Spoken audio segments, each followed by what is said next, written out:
Well, it's another Tuesday. So here we are. Michael and Israel once again with Tech Tuesday here at Bucks Island. I see there are a few of you on. I'm going to go ahead and drop your question. I know we've talked to a few people that sit there and go, "Oh, I don't want to ask that question," or they call us up later in the week and then ask the question, and Or then show, or they only show up and like, I got a question for you. yeah, and then you only get the answer, and that's one of the benefits of doing this whole format is that if Everybody gets the yeah, answer. exactly. So if you've got a question about it, then somebody else probably will benefit from it. I know we've had that happen multiple times. Even So even if you think it's a stupid question, yeah, some people tell me, "Well, I got a dumb question." Mom always said there ain't no such thing as a yeah, stupid trust me, question. I ask stupid questions almost every day around here. Yeah. So Well, I was um, trying to exclude you. I appreciate that, but that's all right. Hey, I'll own it. Um, so it's freezing It's time. winterizing time. Yeah, we Yeah, got 2 days this week where blocks are gonna crack. yeah. That's the bad news. So The good guys, news is you still have time to do something, whether you do it here or at home by yourself or whatever. There's time to save your boat. so if you're sitting at home with your first outboard ever, you've only owned inboard or IOs. It's What do not you know anything about? as potentially bad for the outboards. Okay. Now, if you have the motor trim way up, there could be some spots water could be trapped in. So I would say make sure you trim your engine down to where the water in the back of the foot will pour out because it can still do some damage. But the biggest probably potential danger with a outboard is getting water inside the place where the gear oil is Okay. because sometimes you get fishing line around the prop shaft and that will introduce water and you'll lose the oil. And when that happens, the actual side of the housing, if it freezes inside there, it'll expand and just crack the outside of the housing, or it'll spit the bearing carrier out, which is Hmm. equally bad either way. So I am sorry. I am getting a message that there was an error in loading the comments in here. So I'm trying to take a look, guys. If you are dropping a question, and we're not answering it just because we're not getting it. it's because we're having a mild technical difficulty, but that's all right. We'll while I look at that here, I'm gonna throw something up on the screen for you uh, that I pulled. Oops. All right. There it See, this is. is why you just got to go slow. All right. So back again. Another tip on getting the shift rod to go into place. Oh, I can't seem to get it to slide in. So what's my first answer to that? Take it to your local dealer. That's what they're trained for. Look, there's a comment. oh, sweet. Okay. So that's working now, I guess. But I, yeah, so I've had guys trying to change water pumps, and this probably is what this guy was doing, putting the water pump housing on and a new water pump. And so Mercury's typically want to go in gear, but those can also be a problem. I usually have to like put some pliers on the shift rod to get those to even line up when they're supposed to be in gear. Um, and it seems to work. But the reason that is because Mercury preloads their gear, so when they shift, it actually puts a little extra tension on that thing, on that rod, and it forces the clutch dog into the gear, the part of the gear that holds the clutch dog that keeps it from, like, if you hit something, from popping out, you know. So that's why that is. Now with Yamaha prefers to do it in neutral because things seem to line up a lot easier. But because you have studs, which this one is probably one that has studs, it may or may not. I can't remember. I do know it's a like extra long shaft because of how long that rod is there. hmm. But what I do on those is I will put the engine in neutral after I've taken it all out. I leave it in neutral. And so I drop the lower unit. I do what I'm going to do to the lower unit, and then I'll put the lower unit in 4 gear. Okay, but I'll leave the boat in neutral. Okay, and so when you do that, you can put the lower unit up there. You can spin the prop, and that will spin the drive shaft, and it'll line up the drive shaft with the block. Okay, and then it'll go bloop. It'll go up there, but you got to take it right back off, and then shift that rod into neutral. And then once you do that, you slide it up there, it'll just fall in place like nobody's business. That I sounds know like, that's several steps. well, it And sounds like you've done that a couple times. yeah, it just makes it easy. And if you don't have the, and really, it's a lot easier to put weight wise. It's a lot easier to put that lower unit on without the prop, but it makes it harder to spin the drive shaft because you don't have that prop to use as leverage. So Now I see it's just Facebook user, so I know you're in the group, but I'm gonna take a stab and say, hey, Tim Taylor. Tim, I was gonna say it's Tim. It's gotta be. Yeah. So hope you're doing well, sir. Hope your boat's doing well. Yeah. I have to do a lot of work to his boat, but it's all good now. All right. Yeah. Well. It looks newer too. Uh-oh. What'd you do to his boat? I didn't. Well, he had some. You know when his Oh yeah. Okay, all right. It fell in the water and it. Yeah, we don't need to tell the world all about that. Yeah. This and that happened. Yeah, and we made it look like it did before, but maybe even a little bit better. Nice. All right. Well, again, I see a couple of you in here. Appreciate you listening. Tim, of course, we appreciate you. We're gonna teach you some stuff, even if you don't want to learn it. Yeah. I'm not sure what that is yet, but we're getting there. Hey, I'm. All right. So he's got a 2008 50 horse 2-stroke Yamaha on his Boston Whaler. Not that we get a lot of Boston Whalers around here, but I bet we got a few Yamaha 2-strokes. Runs good at 38. The charges at 15 volts all the time, regardless of RPM. If I throttle it from idle to about 2,000 RPM, it'll drop 14.8 or 14.9. Otherwise, it climbs back up to 15 after a bit of time. Is this normal? Okay, that's a super loaded question because there's a lot going on here. Okay, so number one, it shouldn't be charging at 15 volts. I would say with that charging system, more than likely you're going to be sitting, maybe 13.7 to 14 volts max. Okay. But keep in mind, if you've got an analog gauge, it's not always right. So the best thing you can do is, while you're running, have a buddy back there at the battery and put an actual meter on there, and it'll tell you exactly what it is. Now, 15 is not the end of the world. It's not going to kill anything. If you get much further past that, then you've got some serious issues. Now, I will say this. A lot of people are trying to go to lithium batteries. If you've got a lithium battery, a normal charging system will overcharge it. Yeah. Okay. Now, I'm going to guess that Boston Whaler doesn't have. You never know. People are getting fancy these days. He might have this little bitty battery he found on eBay. It was like the greatest thing since, that could be. Pickled eggs. You know what I'm saying? And he's like, I'm going to put this on here. It's small, compact, easy to deal with. And I've seen it.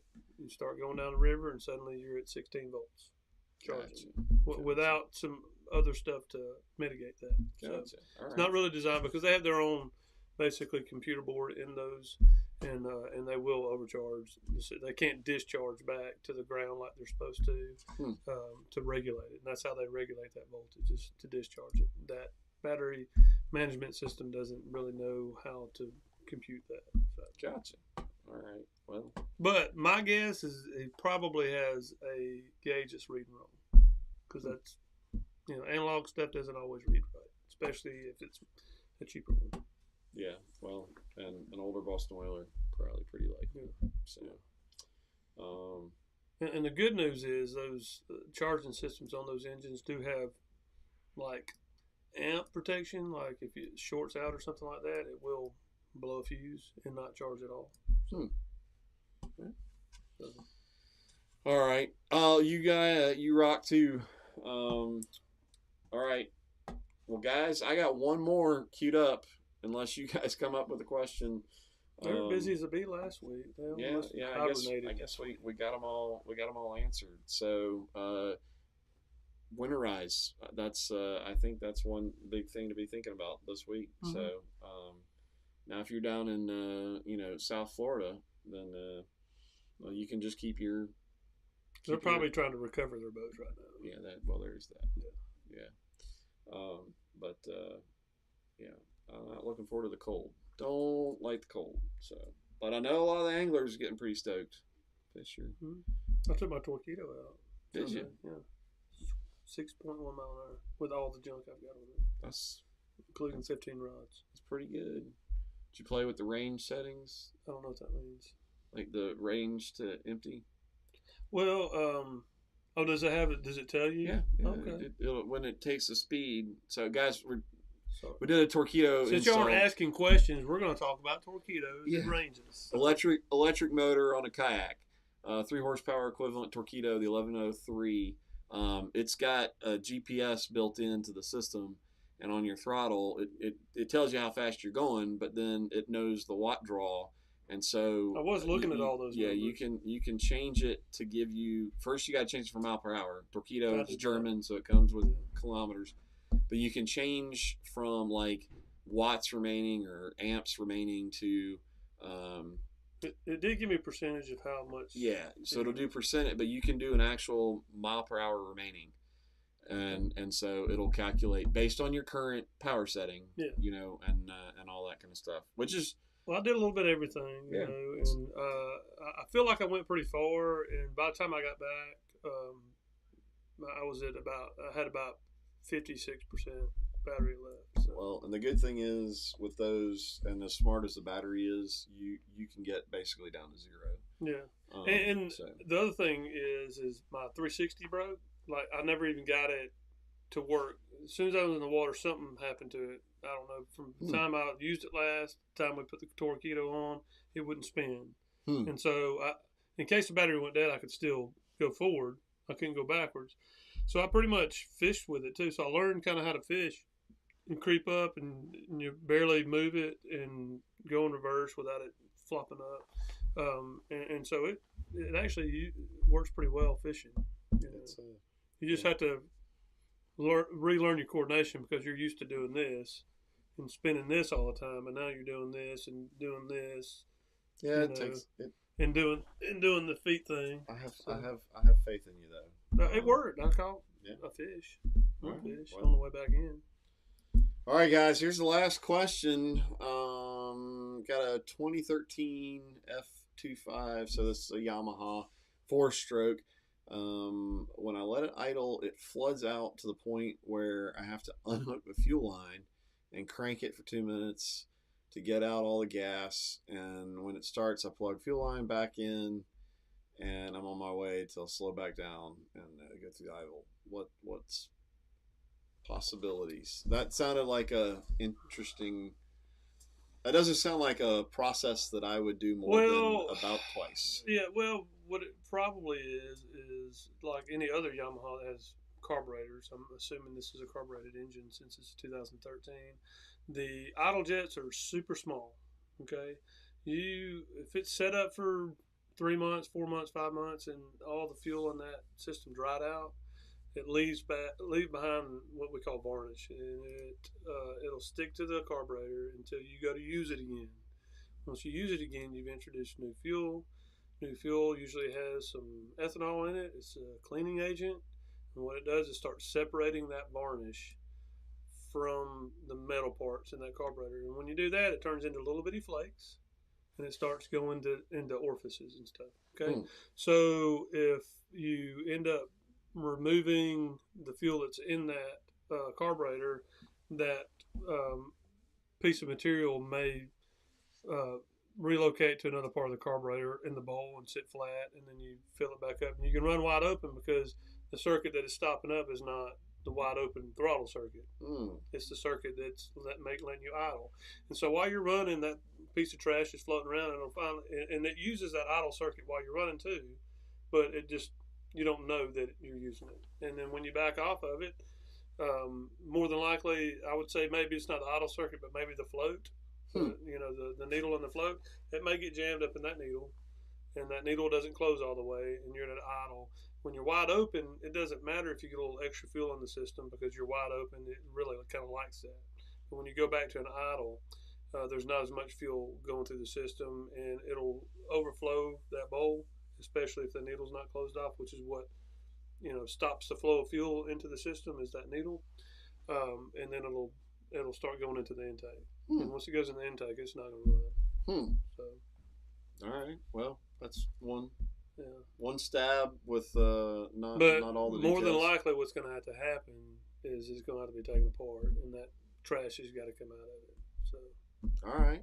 Unfortunately, but those little motors are real notorious for doing that. So more than likely, that's what it is. So if any of y'all have 25 out there and it's carbureted, and that happens to you, that's probably what's going on. Well, that's that's I think I'd do that about maybe the second time, and then I'd be calling a dealer. Yeah, and the funny thing is like in 2013, if we sold that motor, and it sat here for 8 months before we sold it, really? We usually had to clean the carburetor. Gotcha. Well, before it ever went out, and it wasn't for flooding reason. It was just they pre-run some of these engines, and sometimes they don't get all the fuel out of them, and it gets sticky in there, and like a needle will stick closed, or the idle jet will have some sticky stuff in it. Not these days. Not with the 4-strokes, huh? No. Just strap them on and go. Yeah, even the that's the 4-stroke. It's just they're EFI. Modern 4-strokes. Yeah, EFI. But they just now, in the last maybe 3 years, started making them these small engines EFI. So. Well, guys, Tim, thanks for chiming in. We appreciate it as always. For those of you that didn't ask any questions, don't complain if we didn't answer your question. And if you think of something, please post it. And we'll get you on the flip flop. We'll be back next week to answer. So, well, y'all stay warm if you're in an area that's getting cold. I think we're getting into the 30s tonight. Tonight's 34, and then it'll go to like 29, and then. But we get 24. We get fifth spring next week, right? Yes, I mean, I guess. I hope. I know. I'm creeping up on Halloween. I planted 36 variegated privets or something. I don't know what it was. Some kind of bush, and I got to cover all of them up now. I'm not happy about that. But lower petalums, that's what it was. Okay. Yeah. See? More work. Green Thumb Mechanic does it all. So if you've got gardening questions, we'll talk to you next week. If you have road noise, I suggest putting up lower petalums because once they get big, they'll block it. Gotcha. All right, guys. Y'all have a great afternoon. We'll talk to you later.